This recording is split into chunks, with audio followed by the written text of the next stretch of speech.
Hey everyone, this is Tony Mazzaferro again with the Stork Foundation, and today we have a little bit different video. It's not just me talking about various biology and infertility topics. Today I have an interview with my friend Steven, and we're going to talk to him about his experience with IVF and infertility and how the process to where they came to have their awesome, beautiful little boy, Truman. So, Steven, thanks so much for being willing to participate. So before we get into talking about like the whole process that you guys went through, just tell me just like a little about yourself, where you're from, where your wife's from, how you met. Yeah. So originally from Oregon, and met my wife out in Nebraska when I moved out there for work after school. And she was there going to school at University of Nebraska, and we met there and got married shortly after. Okay. And I've been moving with work and traveling around ever since. Gotcha. And when did you guys get married? What year was that? So we got married back in 2014. Okay, so about 7 years together. Yeah. So tell us, like, how long were you married before you decided, we think we want to start having, growing our family, start having some kids? When did that happen? So we had been married about a year when we decided, you know what, let's start growing our family. Yeah. Okay. And so started that process, and really we tried to have kids for about a year before we realized, it's not happening. Weren't having much success. Yeah. And because of work, we moved around quite a bit, and so it was kind of juggling, moving with work, meeting with doctors, kind of getting a feel for, what are our next steps. And so, yeah. Must have been hard to have that, like, continuity of care because I remember you telling me, like, you moved quite a few different places, like, when you're first married, right? Yeah, I mean, shortly after we started trying, we moved to a new location, and it was about halfway through our stay there that we realized, something's... Might need to see a doctor. Some help, yeah, because it's not happening naturally. And so we started that process, kind of looking for doctors, and then we just started getting into some of the care, and when we moved again. Then you move again. Oh, geez. And so then it was almost like every step of trying medical intervention or like medicine, and then medicine moving to more I won't say invasive, but more. Okay, so where were you? So like now we're both here in Missouri. Yeah. Where were you in that process when you got here? So prior to moving to Missouri, we lived in Iowa. Okay. And so we had just been through several rounds of IUIs. Okay, was that like the first kind of initial? That was, yeah. So we did the medication and we're on that, and that was as we were moving to Iowa, and then in the first part of Iowa we were like, okay, medicine by itself it's not working. That's not helping. Okay. And so let's try. The next step was like, okay, let's try IUIs. Yeah. And so then while we were there, we did a couple rounds of that, and still nothing. But it was. But then right about the time that because if I remember correctly, they were like, you know what, we tried 3 or 4 rounds of that before moving to IVF. And so we had I think it was, we either finished our 3rd or 4th when they said, okay, great, we're going to have you move to Missouri. And so then we're like, okay, well, now we'll put the IVF on hold for a second. and then transition to Missouri, and then pick that up. Yeah. So tell me just a little bit about like your perspective as a man, like helping. I think it isn't always the case, but I think oftentimes it's particularly difficult for the women, our wives, when they deal with this, because it's I think such a natural thing to want to be pregnant and to want to grow a family, and then they can't. How did you feel like as the person that kind of on the other side of that, but it's your spouse? How did you process that from your perspective? Yeah, no, and it was very, very early on. I realized that it was going to be difficult to be empathetic. I had no way of understanding, right? Like, there is just like, yes, you are going through this experience together, but I mean, culturally and socially and just by like everything, there is so much pressure and weight on the woman in this equation that it's like, for me to truly empathize and grasp that,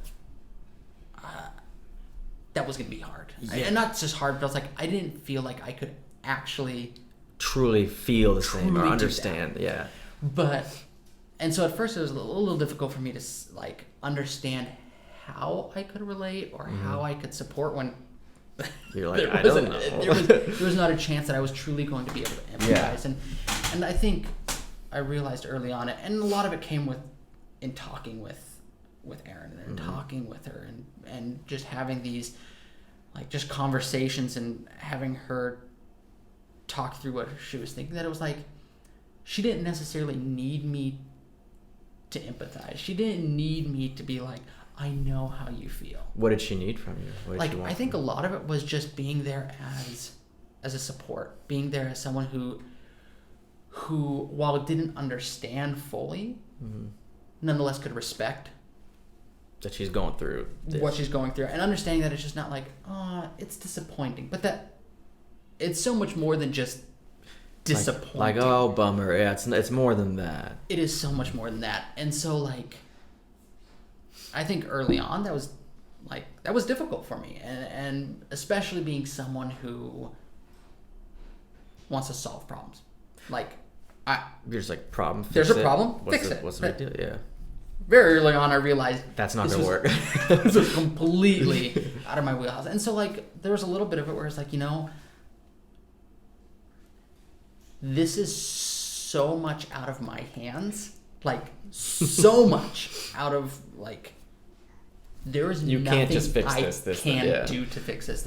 It was being there to be not only just a support and a respectful support, but also someone that she could, for lack of a better way to say, but could level with, that could say, here are the options, here's what we need, like, let's talk through this, and be an invested participant in this thing. 100%. Okay. It could have been, there's many places where it could have been very easy for me just to be like, whatever you want to do. Sounds good. Just you do you, and I am on the. There's like. That's not what she needed. That's not what she needed. She needed your input and opinions and. Because investment. Otherwise, this burden was all on her. I see. And as husband and wife, spouses, like we own that. That's for both of us. We're both owning this responsibility of growing this family. And while yes, she does carry a huge part of that burden, knowing that there was someone else in this equation that was willing to support, carry some of it too, and carry some of that was helpful. Okay, awesome. Thanks for sharing that. Yeah. So let's go, guess back to the story a little bit. Yeah. So you talked us through how you were feeling, how you helped support her. You were in Iowa, did your IUIs. Now you're here. Now you're in Missouri. Yeah. This was, I think, a few years ago. Yeah. About 3 years ago. About 3 years ago, and you're like, okay, we did the IUI thing. Time to do IVF. So tell us, like, from that point, what happened after that? Yeah. So moved here, and after kind of our initial settle in, okay, let's figure out what we're doing here, kind of thing. We reached out to the Barnes Jewish here, hospital here, and we're like, okay, hey, let's, we had this done in Iowa, and we really feel like IVF is probably the next step, but we would like to meet with someone to where do we go next? What's the next thing for us? What's the next step? And exact timing and everything I can't quite remember, but shortly after, within that summer, we moved here in the spring. So by the summertime, though, we had started those discussions, getting that ball rolling, meeting with the fertility clinic here in St. Louis, and really started pushing in that direction. And so, like I said, shortly after that, we realized, okay, jumping into IVF is a good fit. Like, it's what you wanted. You learned, figure out this is what you want to do. This is what you need. This is what we want to do. This is what we needed, and so probably within the first 6 months of us being here, it was like, okay, we're starting the cycle and all that. Okay, so how did that go? I know some people take, one cycle and it works. Some people get, the eggs are great the first time. A lot of, sometimes it needs a couple. Like, what was your experience going through that? So it really went well in the sense that we had great medical care. We had did a great job of kind of talking us through like, okay, this is what to expect. This is what we're going to do. This is why we're going to do it. And that was something I really appreciated, that they spent a lot of time where it was naturally the focus is on the wife. Of course. Naturally, that's focus is there. But they also made a very concerted effort to make sure, okay, do you know what's going on? Yeah. Do you know your part in this? Do you know why you're doing what you're like? Why is all this? Why is this medication necessary? And why at this point? Like, so they did a really good job of helping make sure that you understood as well what's going on. We were all knew what's going on, especially for my wife, who's a labor and delivery nurse. Like, a lot of this made like she already understood a lot of this stuff probably, and you're more. And so you're I'm not kind of like so cool, great, thank you. Say so. But that really helped kind of, okay, this is why we're doing this. This is why you take this shot every day. This is why you take this shot at this point. This is why, so it really helped. And so we started jumping into that, and where it starts out, it starts out with that kind of that initial build of, okay, and I'm going to say all this wrong, but like building those hormones and getting the cycle time, and then taking all those shots to then move into kind of the harvesting of the eggs. Yes. Yeah. And all of that went really well. I mean, really couldn't have planned that better. It went smoothly, and we were able to get a nice amount of eggs from that initial harvest. Enough so that kind of the assessment was like, don't worry, we got plenty to work with. Not worried about that at all. Okay. And so that was fantastic. So then shortly after that, we were like, okay, great. Well, let's now then move naturally into the next part, where it's like, okay, let's now implant one of those eggs. Transfer it, yeah. Let's go. Okay. And again, that went super well. That happened, but unfortunately, the first time it didn't work, and so that was definitely hard.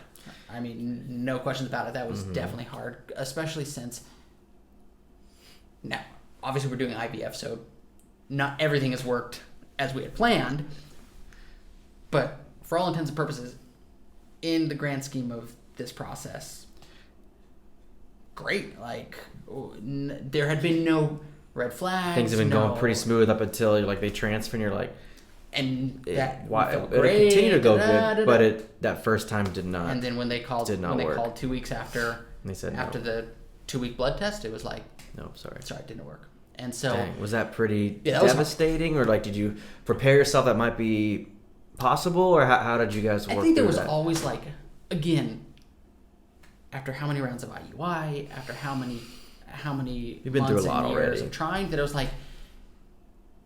there was always we had kind of, I don't want to say become jaded in a sense, but somewhat conditioned to that. We knew that possibility of failure, of it not working. Having children was not something that was easy for her and I. Yeah. And so there had been lots of times where we had gotten the phone call that said, sorry, didn't work. So then you got another one this time. Got another one. And this one was, I think, obviously a bit harder, just because I think we think of IVF as being this is all there is, right? This it's all there is. This is, so ultimately, this is the last step. But I think also in the back of our minds, we're this is gonna work. IVF is the most, we are taking an egg that is good. We are taking sperm that is good. We are gonna fertilize it, and we see that it is fertilized and it is good, and we are planting it in you. It's gonna work. Yeah. How can this not work? And so I think there was part of us that were this could not work. There was also a part of us that had more hope than maybe that fourth IUI that we did. I see. Whereas maybe you're a little more emotionally invested in it's gonna work, even though intellectually maybe you were trying to rationalize that. Maybe it might not, but exactly. You weren't and feeling the whole process of IVF is far more involved than any IUI, and so I think just even that involvement. You guys both put in so much work and timing and everything, and then you're oh, and then it doesn't We did all this and it didn't work. It didn't work, exactly. That is hard. Okay. And so that was pretty hard. And so at that point we were like, you know what? By this point we had been trying with some sort of intervention for probably close to a year and a half now. Okay. And so I think at this point we were just like, okay, let's pause. Let's take a break. And I think by this point it had been about a year since, just trying to think of timing here, but so we were like, okay, let's just take a break. And so we took a break for about a year, and without trying anything. Not trying anything. Okay. That we just, you know what, let's take a break. We're gonna relax a little bit and step back, and we use that time to kind of like, you know what, let's go travel a little bit. Let's, you know, Good. We had spend some time with just the two of us. Obviously there's going to be more time with the two of us than we had initially planned, so let's maximize Take advantage of it. Yeah, this is the situation you're in. Let's maximize it. And that was really good. I think that was good for the both of us in the sense that this had taken, whether we acknowledged it in the time or not, it had taken quite an emotional toll on both of us. And so it was like to be able to step back and be like, okay, this is important. We're not giving up on this. But let's just take a little breather. Understandable. Step back. Spend time with just the two of us, and then I think we both acknowledged, we're like, okay, let's give it about a year. But then we kind of got to that, as we got to that year point, we were like, okay, you were ready. I think we're good again. Let's try this again. Okay. I don't think we necessarily changed our outlook into say that. I think we conditioned ourselves a little bit better to know that, all right, IVF is not a guarantee. So we're going into this again with the understanding eyes wide open that this is not a guarantee. Knowing though that it's our best, frankly, by this point, this is probably our best shot to having kids, but this is not a guarantee. And so then I think it was about May or June, we were like, okay, let's try this again. Okay. Let's try this again. So then what was that next step? Another transfer right away, or was there something else? No, it was just, so it was, because they didn't have to harvest eggs. They already had some. They already had some. Embryos. They already had the embryos. And so because that was all set, like, the shots regimen and all that was far... Thank goodness. far more manageable. Far easier. And so it was just if I remember correctly, it was like a month or so worth of shots that I think needed to happen beforehand. Okay. And so we just let the fertility clinic know, like, hey, we want to try this again. They're like, okay, great. Let's pick a date. This is the date you need to start your shots again. And so started the shots and let up and let up transfer. And the transfer again went really well. Fine. Just nothing, no red flags, no nothing. Everything went picture perfect. Okay. And this time it took. And so it took 2 rounds, but this time it worked, and it really went well. So your second transfer. Finally, this is when you had the success. I'm sure just like the first time you got the blood work done, a couple weeks later, and you got the good news. Yes. What was your and your wife's feelings and reactions when you got it? Well, obviously super excited, right? Obviously super excited. It was funny because we had the blood work done in the morning, right? And they said that they would call early. They're like usually about early afternoon. Waiting for that call. This must have been. Well, she went to go work out, and so she actually got the call at the gym. You weren't there for it. I was not there for it, and she was like, "I'm so sorry, but I could not answer that phone call." And I was like, "Of course, that's fair. Understand. Yeah, I give you a pass on this one." Told you the good news. Yeah, and so it was really exciting. That is awesome. That is awesome. And your little boy is a year and 2 months now. Yeah, Truman.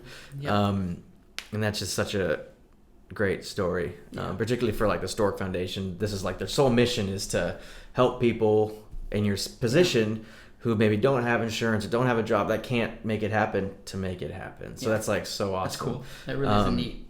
Yeah, so like your story is perfect. So thank you so much for sharing that. And unfortunately, we don't have Truman with us right now. He's not feeling super good. But Steven did promise me he's going to send me a video that I will include at the end of this video. So you'll get to see him, even though he's not here with us. You'll still get to see it and see how cute he is and how big he's gotten, and just to see that what IVF can do for people who maybe it doesn't come super easy. It doesn't. But they still, in the end, it can help people have that family that they've always wanted. So thank you so much for sharing that with Thanks for letting me. us. It's been great.